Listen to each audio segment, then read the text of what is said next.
एक टाइम था जब वेनेजुएला पर इंटरनेशनल सैंक्शंस लगे, बैंकिंग सिस्टम उसका बंद कर दिया, स्विफ्ट से उसे बाहर कर दिया। और उसके बाद एक सवाल उठता है कि क्या वेनेजुएला ने गोल्ड, ऑयल और इलेक्ट्रिसिटी को यूज करके असेट्स को बिटकॉइन में कन्वर्ट कर दिया? अगर हाँ, तो क्या यूएस गवर्नमेंट उसे एक्वायर कर सकती है? 2018 के बाद यूएस और अलाइज ने वेनेजुएला को ग्लोबल बैंकिंग सिस्टम से प्रैक्टिकली आइसोलेट कर दिया था।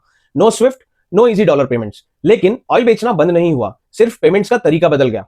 रिपोर्ट्स के मुताबिक स्टेट ऑयल कंपनी पीडीवीएसए ने ऑयल बायर्स को कहा कि आप लोग पेमेंट्स बैंक से मत भेजो, यूएसडीटी जैसे स्टेबल कॉइन्स में पेमेंट करो, जो कि डॉलर का डिजिटल वर्जन है। बैंकिंग सिस्टम से बाहर, और हाँ, पीडीवीएसए ही सिडगो रिफाइनरीज की पेरेंट एंटिटी भी है। यहीं से शुरू होता है मदुरो का फाइनेंशियल कैमोफ्लेज। ऑयल के साथ साथ वेनेजुएला ने गोल्ड भी बेचा। रिपोर्ट्स के हिसाब से ओरिनोको माइनिंग आर्क के थ्रू लगभग 73 ton of gold international market में सेल किया गया। और अब सवाल सिंपल है कि इस गोल्ड का पैसा बैंकिंग में गया या फिर क्रिप्टो रूट्स के थ्रू। यहीं से स्पेकुलेशन स्टार्ट होता है कि गोल्ड बेचा और वो बिटकॉइन में कन्वर्ट किया गया।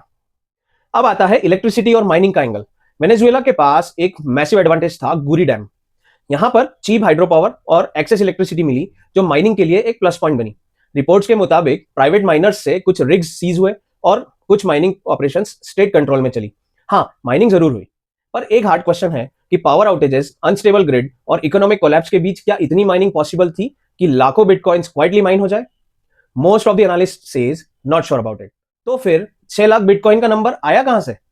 Oil to USDT, gold sales and mining near Guri dam, सब जोड़ के एक एस्टिमेट बना दिया गया।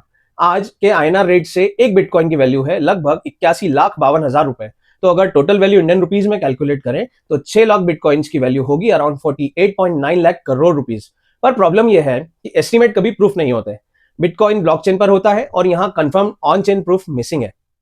अब सबसे इंपॉर्टेंट सवाल कि क्या यूएस गवर्नमेंट वेनेजुएला के बिटकॉइन को एक्वायर कर सकती है?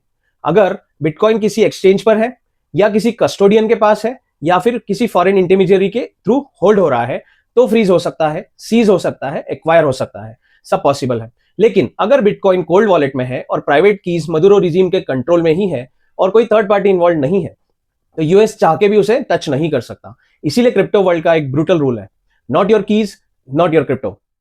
कुछ लोग मानते हैं कि निकोलस मदुरो को पता था कल को यूएस असेट्स एक्वायर कर सकता है, इसीलिए उसने बैंकिंग से दूर, डॉलर सिस्टम से बाहर और फिजिकल सीजर से परे असेट्स को बिटकॉइन में कन्वर्ट करने का तैयारी किया।